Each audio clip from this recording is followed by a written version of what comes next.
Okay. Okay, I'd like to open up by saying if you're only going to watch this for 2 or 3 minutes, don't bother. You have some discipline to learn something and grow. That requires a little more effort than a 15-minute TED Talk. Thank you very much. Listen, I know you're a doctor, but I just want to point this out, that your bedside manner sucks. It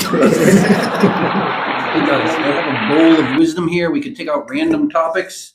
Right, here's a question. What do you I'll guys do it in my guy smiley voice. What is something that you feel is holding you back? How can you work to change it or let it go? Letting go is so overinflated by our field. It's not something to, I'll explain it like this. Everything difficult that ever happened to me is not sitting in a warehouse somewhere. It's not a lot of work to let go. It's a choice. It's a mindset. It's a freedom that we get by realizing that stuff doesn't exist anywhere other than as a mental structure. So this idea of letting go is not a process. It's not something to talk through. It's something that you just decide to do. And I work with a lot of clients who are struggling to let go of stuff from the past. And anything past understanding that they're holding on to it. But Chris, those things made me what I am today. Well, yeah, that's the argument that I get, right? But It's his girl voice. it's interesting you did that as a woman, but Really?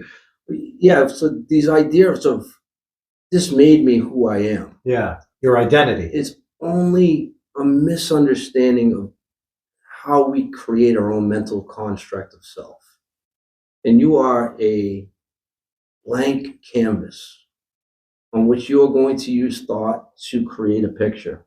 But is this the way people in their mind are able to either justify or have it make sense to them that they're doing the things that they're doing by saying, well, this is just what I am. This is somebody, I went to see Dr. Maswick, and Dr. Maswick said, well, this is what's going on with you. And then in their mind, they go, well, that explains everything. And the ego goes, yeah, keep doing that because you can't help it. You have no way of changing it, and you're not going to let it go because I am my pain. Yeah, the ego doesn't care what it's attached to. It's going to attach to something. So Right. it'll attach to your pain. It'll Right. attach to your It accomplishments. doesn't care if you're happy as long as it has an identity. Yes. Yeah. And when you say justify, a way to justify, a way for the ego to justify. Yeah. Right? Yeah. Not you. This is not No. a judgment. Like No. you're doing that as as your soul. You can't use your ego to kill your ego. That's correct. You know what I mean? as Alan Watts said. That's funny you say that. People talk to me about this. Often comes up is the I'm doing positive affirmations, Yeah. and Where is that coming from? It's coming from your brain, and I Yeah. always say, well, you can't use your. First, I ask, is that working? Do you feel like you're a much better person? Not really is usually the answer, Yeah. and I always say, well, yeah, you can't use brain to elevate soul. You can't think your way into better thinking. No. No. That was a good one. I like his answer. Yeah. Okay. For you to believe or trust someone, what characteristics must he or she possess? Being a human being. Yeah, that's it. Okay, moving on. Yeah, that's easy. Wrote So these. many trust issues are about me and not as about the other person. Yeah. All right, that's good. What am I trusting? Let's talk about trust for a minute. Yeah. Before you go on. So All right. What am I trusting them with? Yeah. What am I really trusting people with? I mean, I'm not handing over my bank account to people. I think that if you, I think this is fear-based. I understand that. Yeah. So if somebody gains your trust, that means that you're able to be authentically yourself and say the things that you've been holding back from saying to other people. So you're trusting them with your vulnerabilities? what's your vulnerability? Ah. So, and if you trust somebody, then you can be vulnerable and they won't bite you for it. So you're trusting that they won't hurt you. Right. Yes. Okay. So here's what I think about that. I think when I'm at peace, when I'm okay with who I am, Yeah. I can share all of my vulnerabilities with you and you can't hurt me with them. I And so- agree with that. And so I trust everybody because I'm not handing over anything I wasn't already willing to face. Do you think your inability to trust comes from your perception of the world based on how you were raised. So I did this exercise with a client the other day. I was talking to Dr. M about it, and this client was having trouble getting over a violation of trust with his girlfriend. Yeah. So I had him write down on a piece of paper his girlfriend's name. And I said, who else has violated your trust? So I go, my last girlfriend. So I had him write his last girlfriend's name right over his girlfriend's name. And then his dad's, and then his sister's, and then everybody in his family or in his circle that has hurt him or violated his trust. And I said, can you still read your girlfriend's name? He's like, well, no, it's completely unreadable. It's like, that's what you're doing psychologically. You are not mistrusting that person. You're mistrusting everybody who's ever done you wrong in the history of mankind and projecting that onto this one person. And therefore judging everybody based on what somebody may or may not have done to you. Right. As, you know, just to give you a for instance, my kids lie to me. Yeah. I know they do. Yep. Yeah. And I don't care. That's a hard one too, because you're going to be in fear that they're going to lie to you again, and so therefore you're frightened that they don't respect you. Right, but not me. This is what I'm saying. No, I know. I fully expect them to lie to me. They're human beings. Yeah. Human beings lie. They do. I know. It's not personal. I know. Yeah. My kid last night, he says, we're only supposed to allowed to have them treats on the weekend. He said, well, Dad, do you think I can sneak a treat?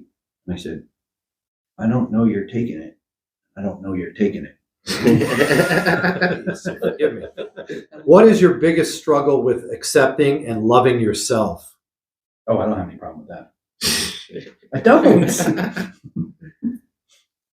So what you're saying is I'm a narcissist. is but you accept the fact that you're aware of who you are. Yeah. Okay. I'm okay with my humanness. Yes. Even when I do stuff that I'm not particularly proud Has of. anybody ever told you you're a narcissist? No, actually. Surprisingly.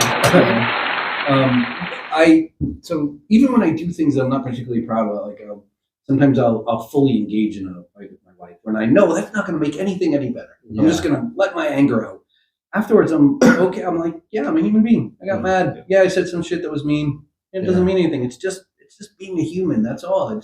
I agree with you, but I know it's tough because it's based on who you're arguing with, right? Oh, of course. Yeah. All right. So if it's somebody, if it's a friend or somebody you're bonded with, that there are certain things that are a little bit more forgivable. Like guys say horrible shit to each other. Yeah. Right.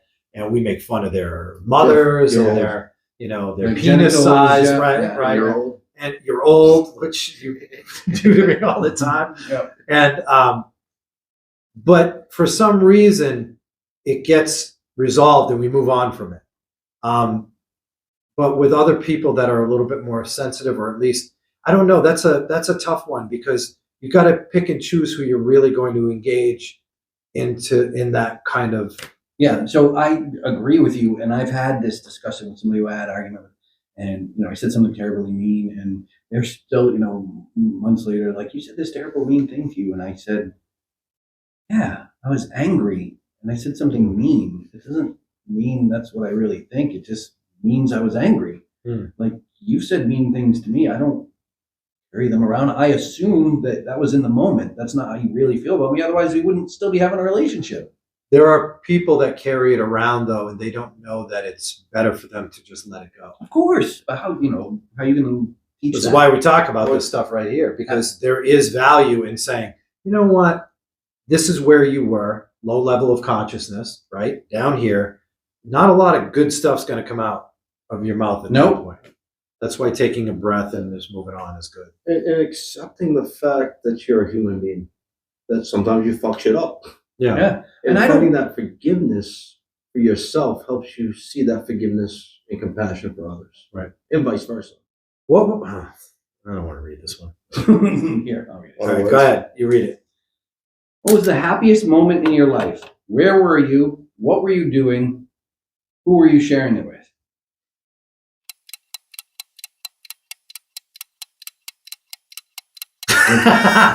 Obviously.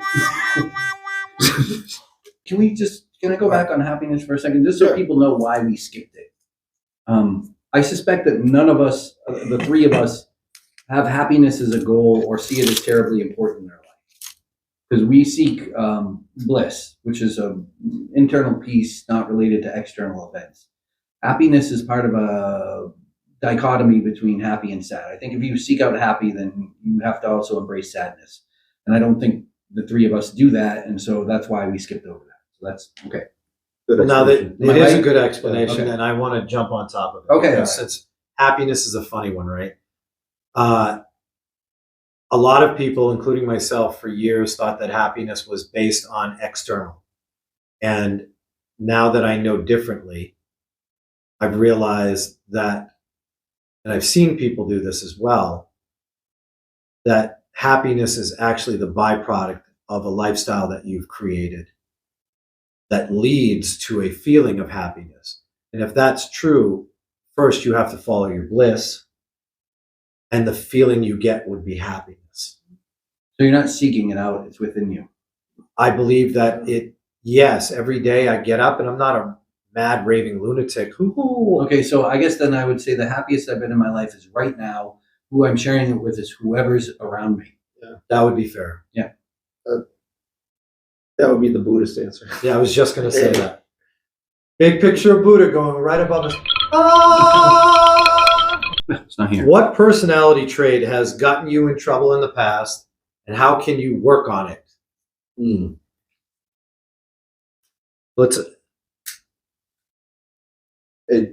For me, I think We're going to ask the ex-hitman for the Colombo family over here. the biggest thing that's gotten me into trouble is ego and insecurity, and the interplay of those. So now it's funny you say that, because the first thing I'm thinking is personality traits aren't really a thing. Yeah. In fact, we're coming to understand It doesn't that. help the question at all. No, I know, but let's clarify. I mean, I don't want to answer a question that's inaccurate That's in fair. itself, Yeah.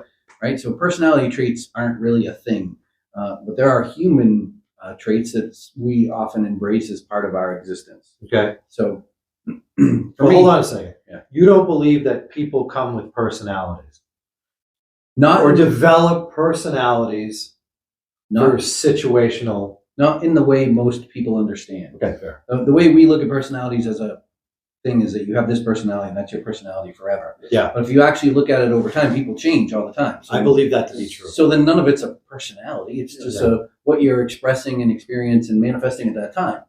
So through my life, my worst human trait that I've expressed and experienced was definitely arrogance. That was the one that gave me the most trouble. Yeah. It's interesting because insecurity used to be my worst trait. Now I don't mind insecurity. It still comes up. I just don't pay attention to it. I get insecure. I just don't mind. It talks to that idea that all of these traits are temporary and fleeting. All of them are a measurement of one moment in time, and none of them are who I am or how I am. Agreed. And this whole idea of genetics, fuck genetics. No, it's a bunch of crap. Yeah. Wouldn't my arrogance only have been a manifestation of insecurity anyway? Of course. Yeah. So we're talking about the same thing. Same deal. Yeah. Arrogance, narcissism. Are you listing yours? Yes. Oh. Like you didn't know. This might take a while, folks. Well, I wanted to That's on showcase the list. We're going to do Jeff's on another cast. You know what's fucked up about that? I'm going to tell you something. So, there was a time, and I know this because I see it now for what it is or what it was.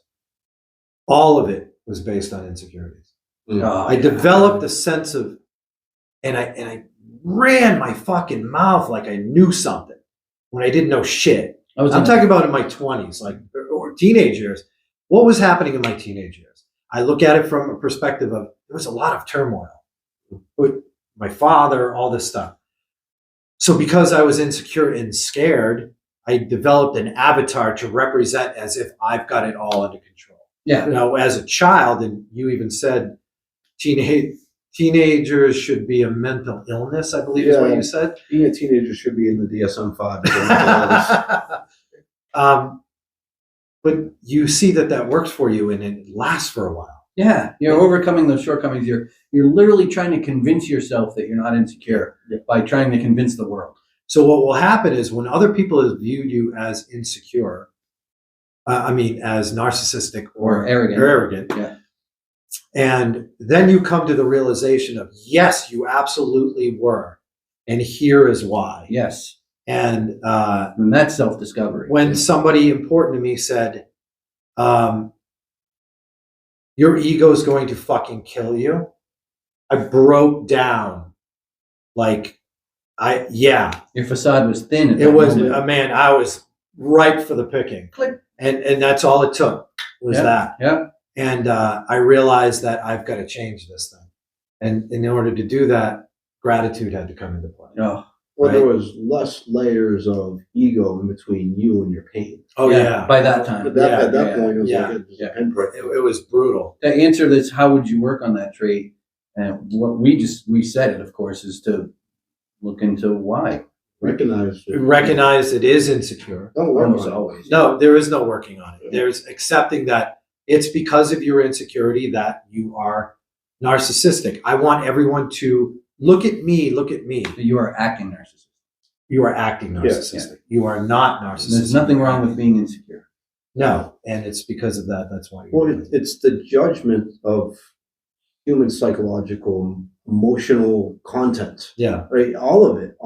We judge.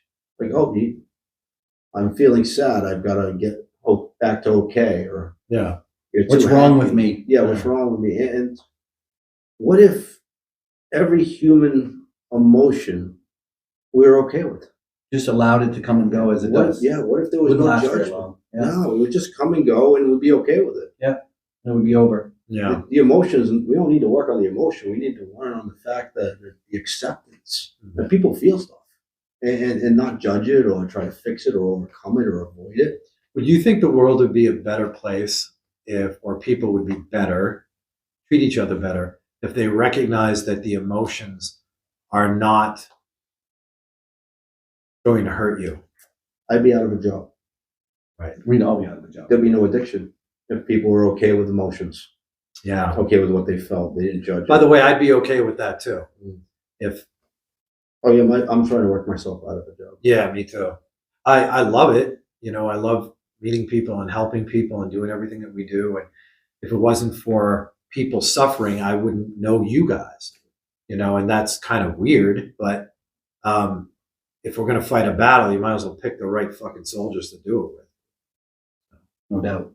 Fact. Yeah, it would if people accepted their emotions and were okay with them. Yeah.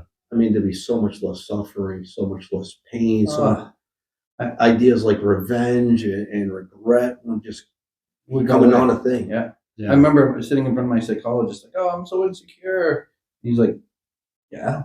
So he goes, "Who isn't?" Yeah. And then "Oh, I have all this guilt. Oh, I feel so guilty." And he's like, "Yeah, that's a good thing." And I was like, "How is that a good thing?" He goes, "Means you're not a sociopath." Yeah. And and then what he said was, and I think this is one of the most wisest things that at the time was timed well, just like that person who said, "Here he goes." Yeah. He said, "Yeah, you're a human being, so you feel guilt." He goes, "But own your guilt. Don't let it own you." Yeah. And that's the difference. When you allow the emotions to own you and you judge yourself for having them, it just makes them last so much longer.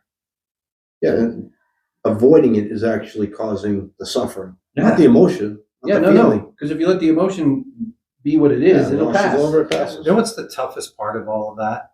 Is in order to come to the realization that accepting what they are is actually healthy for you, you actually have to go through the burning process of breaking down your ego to the finite and just maybe come to that place where this has to be the answer. Does that make sense? Yeah, I think you're talking about because your ego identifies with those emotions. That's Just what I mean. holding on to them. I probably should have said that. Yeah. But that's what you're saying. Yeah. Yeah. That's what. I think that makes sense. I'm going to cut that out because I didn't make any sense right there. It made all kinds of sense. Yeah. See, that's why I work with them. They co-sign my bullshit. I have no idea what I'm doing here with these two guys. but here I am. So that feels like a good place to stop. I agree. Okay. Yep. Uh, Emotions. Emotions. Some of the Bowl of Wisdom. Yeah, the bowl of bullshit. Thank you. Yeah. Appreciate it. So, Like we said, though, if there's something you want us to talk about, put in the comments. Expand on this or talk more about that. We're happy to do that. Yeah. please like, share, and subscribe.